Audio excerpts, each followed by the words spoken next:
The concept of love marriage is very interesting, and a lot of young people would definitely love to listen to it. In fact, I'm not against love marriage, but I want to tell you which one is the best one.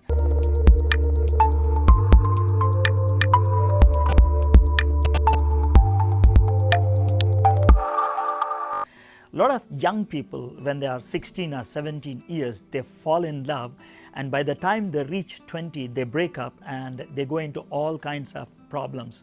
So I would like to explain to you what is the right way and how you can enjoy your life in the godly way. That's my main reason I want to discuss with this topic. Now, before you actually go into the concept of love marriage, you should understand the two words clearly. One is love, the other one is marriage. A lot of people don't understand these two words, but they want to enter into this concept called love marriage. Now, as you know that as human beings, we all have the desire to be loved and to love. But a lot of people think that love is only one word, only one concept all over. In fact, it is not.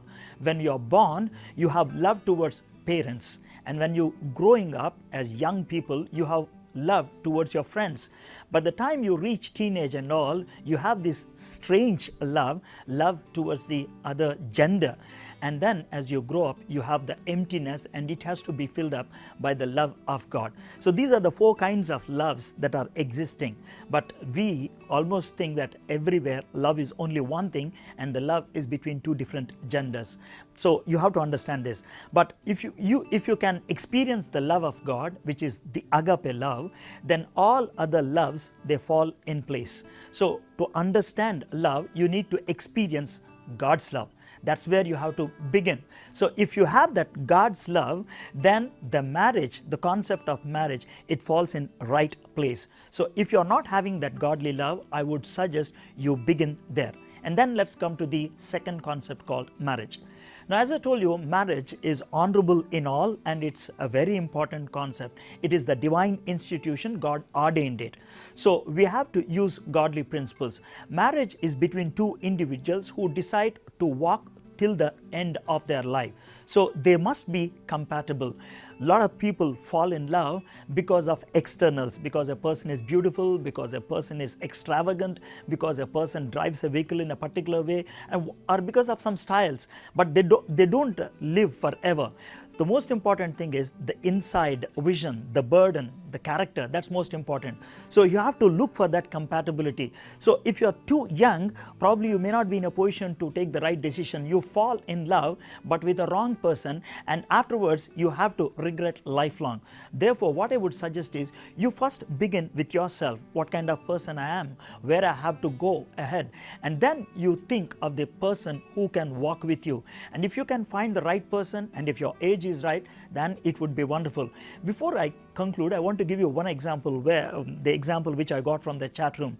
I was chatting with a guy, and that guy asked me this question: is it wrong to have a love marriage? I said it's nothing. And then he said, I'm in love with a girl. And then I asked him this question: what are you doing? He said, I'm doing my engineering second year. And then I asked him this question: when you want to actually marry? He said, it's after 7 years. Then I said, it's wonderful. And I just asked him this question: if you are given a question like this, what vehicle you want to drive after 7 years, what would be your answer? He said like this: how can I decide now? At that time, whatever is the best, I would like to go ahead. I said, any vehicle you can use for 5-6 years, maybe 10 years, after that you get rid of it. But even that vehicle, you don't want to decide now. But regarding marriage, whom you want to marry after 7 years, you want to decide now. And that person, you cannot throw a person away. You have to live forever. How can you take such a decision? Then he suddenly decided, yes, it's a wrong decision. My friends, I'm saying, be careful when you are taking a decision regarding marriage, because afterwards you may think, well, I made a wrong choice. So before you do that, try to understand those two concepts. Love comes from God, and marriage is ordained by God, and you have to look for compatibility.